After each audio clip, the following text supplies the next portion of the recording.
December when he was placed on IR and had his third surgery for a herniated disc. Stephen A., should the Patriots move on from Gronk after this game? I think this is something they should strongly consider. They are here without him, yet again, because of his health. Now, they don't win Super Bowls without Gronkowski usually, but here's the reality.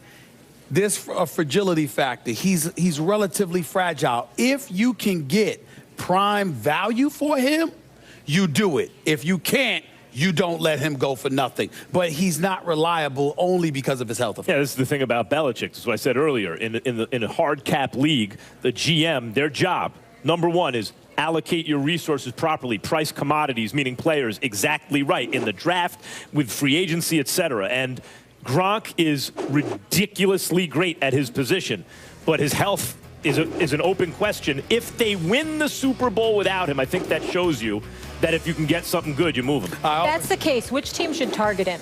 It's hard to say. First of all, the Jets, it would be nice if they had a tight end, but we don't wish that upon anybody to go from New England to the New York Jets. I mean, Lord, talk about cruelty. I'd love it's happened before. I'd love to see the Steelers get him. You know, you look, he could go anywhere. But here's the deal. The objective is to find the sucker that's willing to take him.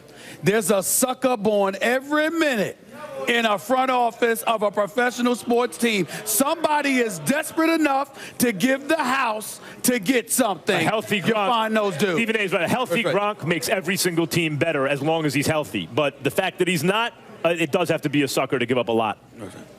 Plain and simple.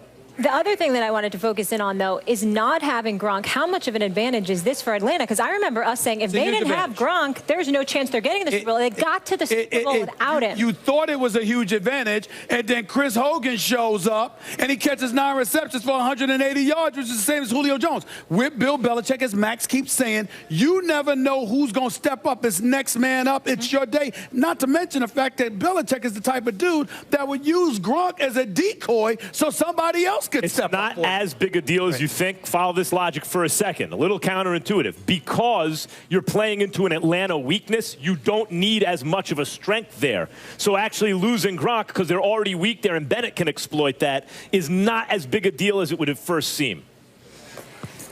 For the next 3 days, we want you to make your voice heard. Go to our First Take Twitter page. Use the hashtag FTSuperPick, Patriots or Falcons. Who are you rolling with? We're going to keep updating those results over the next 3 days, and we'll share them at the end. Did y'all remember? Did y'all realize that my brother's coming on the show?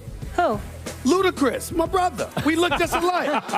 My hairline recedes significantly more than his. What day? But Friday, I think Ludacris. So it's not Saturday, it's Friday. I think Ludacris, we need to perform together.